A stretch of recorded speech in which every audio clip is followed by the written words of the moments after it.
Assalamualaikum warahmatullahi wabarakatuh.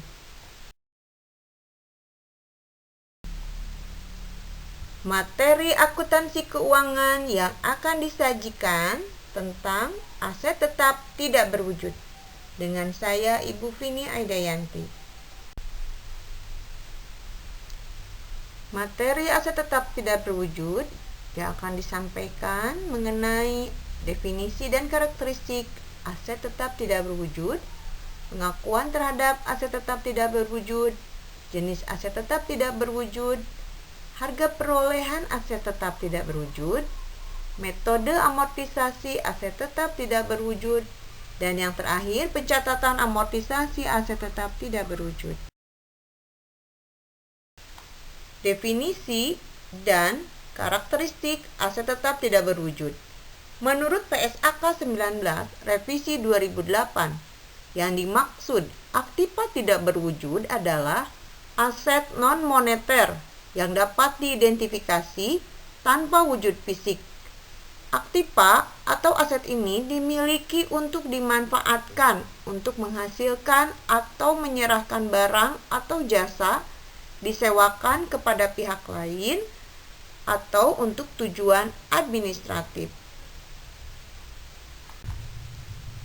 Aktiva tetap tidak berwujud memiliki karakteristik diantaranya. Yang pertama, tidak memiliki wujud. Yang kedua, dapat diidentifikasi. Ketiga, pengendalian. Dan keempat, manfaat ekonomi di masa depan. Yang pertama, tidak memiliki wujud. Jadi, aset ini tidak memiliki wujud fisik, tetapi keberadaannya dapat dikenali atau diidentifikasi. Hal ini terjadi karena memberikan pemiliknya hak dan keistimewaan kepada perusahaan atau entitas yang menggunakannya. Yang kedua, dapat diidentifikasi. Suatu aset dapat dikatakan teridentifikasi jika pertama, dapat dibedakan atau dipisahkan secara jelas dengan aset tak berwujud lainnya. Contohnya goodwill. Lalu yang kedua, timbul dari kontrak atau hak legal lainnya. Yang ketiga, pengendalian. Pengendalian ini perusahaan memegang kendali penuh atas kepemilikan dari aset tetap tidak berwujud, sehingga akses pihak lain atau di luar perusahaan untuk memperoleh manfaat ekonomis dari aset tersebut terbatas. Yang keempat, manfaat ekonomi di masa depan. Di masa depan, manfaat ekonomis yang timbul dari aset tetap tidak berwujud mencakup pendapatan dari penjualan barang dan jasa, penghematan biaya dan manfaat lain dari penggunaan aset tersebut oleh entitas atau perusahaan. Misalnya, penggunaan hak kekayaan intelektual dalam suatu proses produksi tidak meningkatkan pendapatan masa depan, tetapi menekan biaya produksi masa depan.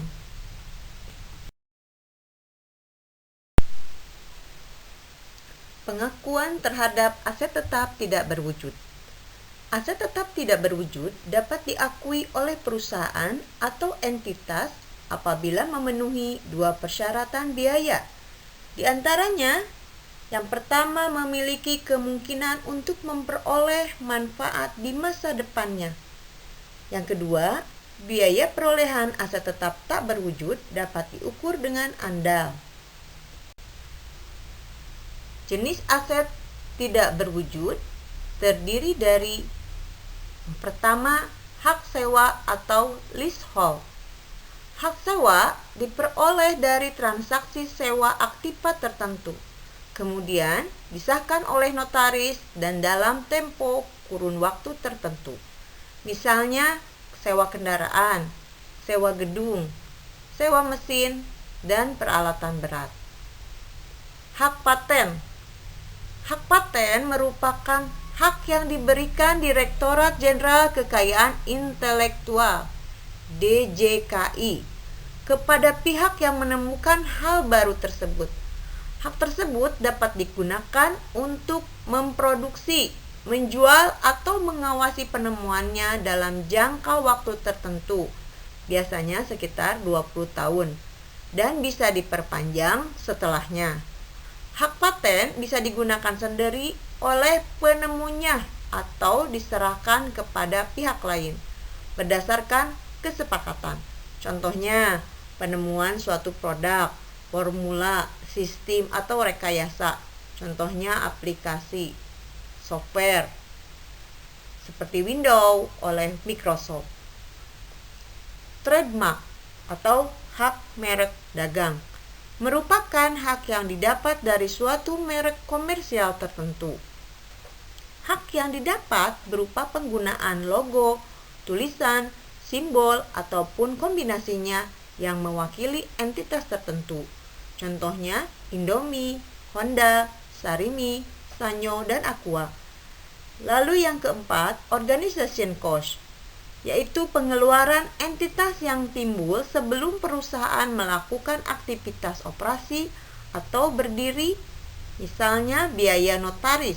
Biaya seperti ini dicatat sebagai perolehan aset tak berwujud karena manfaatnya yang diperoleh entitas saat itu dan di masa datang selama entitas masih beroperasi. Berikutnya yang kelima yaitu hak cipta atau copyright.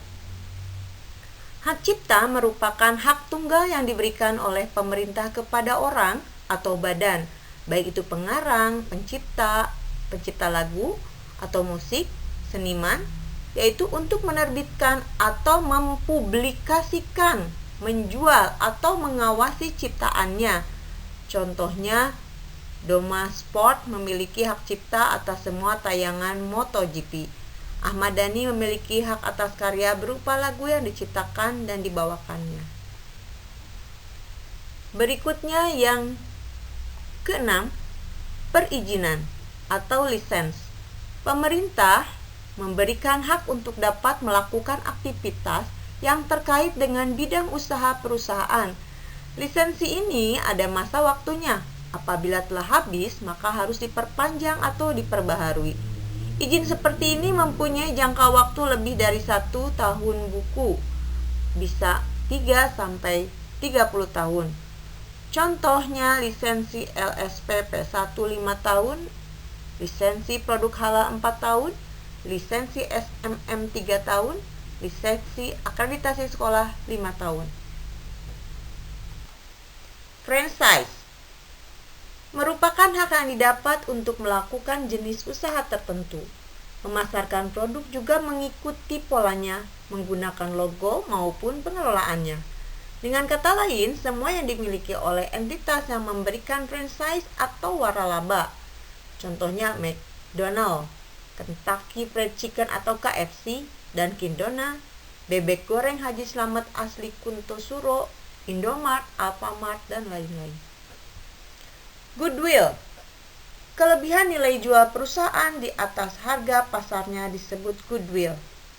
Goodwill terjadi pada saat perpindahan kepemilikan perusahaan. Misalnya, penjualan, akuisisi, merger, atau penggabungan perusahaan. Goodwill timbul karena perusahaan memiliki keistimewaan atau kelebihan tertentu.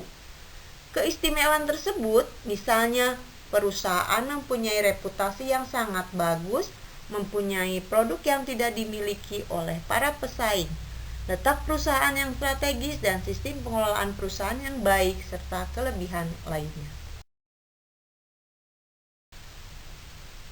Harga perolehan aset tetap tidak berwujud, yaitu dengan 2 cara perolehannya, yaitu yang membuat sendiri dan membeli dari pihak lain. Membuat sendiri yaitu dengan cara mencatat sebesar uang yang dikeluarkan untuk mendesain atau merancang sampai dengan mendaftarkan ke lembaga yang sah, yaitu Direktorat Jenderal Karya Intelektual, sehingga muncul sertifikat kepemilikan. Membeli dari pihak lain yaitu dengan dicatat sebesar nilai belinya atau nilai kontrak pada saat mendapatkannya. termasuk juga biaya-biaya yang timbul untuk mempertahankan aset tersebut. Baik, kita lihat bagaimana contoh kasus dari harga perolehan aset tetap tidak berwujud. Sebuah aplikasi atau software berhasil dibuat oleh PT Ultima Techno Solusinda. Aplikasi tersebut digunakan untuk mengolah transaksi keuangan dan banyak digunakan oleh masyarakat luas sekarang ini. Adapun biaya yang telah dikeluarkan perusahaan yaitu yang pertama, biaya pembuatan konsep dan desain sebesar 7.500.000. Lalu ada biaya uji coba penyempurnaan aplikasi sebanyak 6 juta. Yang ketiga yaitu biaya pendaftaran dan pengurusan hak paten sebesar 1.500.000. Jadi berapa harga perolehan aset tidak berwujud tersebut? Penyelesaiannya, biaya-biaya tersebut dijumlahkan lalu didapat jumlah biaya untuk harga perolehan tersebut yaitu 15 juta rupiah. Sedangkan jurnal untuk mencatat harga perolehan hak paten yaitu paten di debit hak paten tersebut dan dikredit kas sebanyak 15 juta. Metode amortisasi aset tetap tidak berwujud. Menurut PSAK 19, amortisasi merupakan alokasi sistematis jumlah tersusutkan aset tak berwujud selama umur manfaatnya. Hal-hal yang terkait dengan amortisasi aset tetap tidak berwujud adalah yang pertama, amortisasi hanya diberlakukan untuk aset tidak berwujud yang memiliki masa manfaat terbatas. Sedangkan untuk aset yang memiliki masa manfaat tidak terbatas tidak boleh diamortisasi. Yang kedua, seluruh harga perolehan aset tetap tidak berwujud diamortisasi atau tidak ada nilai sisa. Yang ketiga, metode garis lurus adalah metode yang digunakan dalam amortisasi aset tetap tidak berwujud. Yang keempat, amortisasi mulai dilakukan ketika aset berada dalam lokasi dan kondisi siap untuk dioperasikan sesuai ketentuan manajemen. Yang kelima, pencatatan beban amortisasi dilakukan dengan cara mendebit akun beban amortisasi dan mengkredit dari akun aktiva tetap tidak berwujud yang diamortisasi. Kita lihat bagaimana contoh pencatatan amortisasi aset tetap tidak berwujud. Pada tanggal 4 Januari 2020, PT Jaya Abadi membeli sebuah hak paten yang usia ekonomisnya tinggal 12 tahun lagi, yaitu sebesar 24 juta rupiah. Kemudian, tanggal 12 Januari tahun 2020, perusahaan mengeluarkan biaya atas pelanggaran suatu perkara sebesar 6 juta rupiah. Bagaimana penyelesaiannya? Yaitu harga pembelian hak paten ditambah biaya pelanggaran perkara yaitu sebesar 30 juta rupiah. Jadi jumlah harga perolehan hak paten yaitu sebesar 30 juta rupiah. Amortisasi yaitu amortisasi hak patennya dibagi menjadi 30 juta rupiah dibagi 12 tahun ya. Yang sisa usia ekonomisnya yang tinggal 12 tahun lagi tersebut. Jadi 2.500.000 rupiah.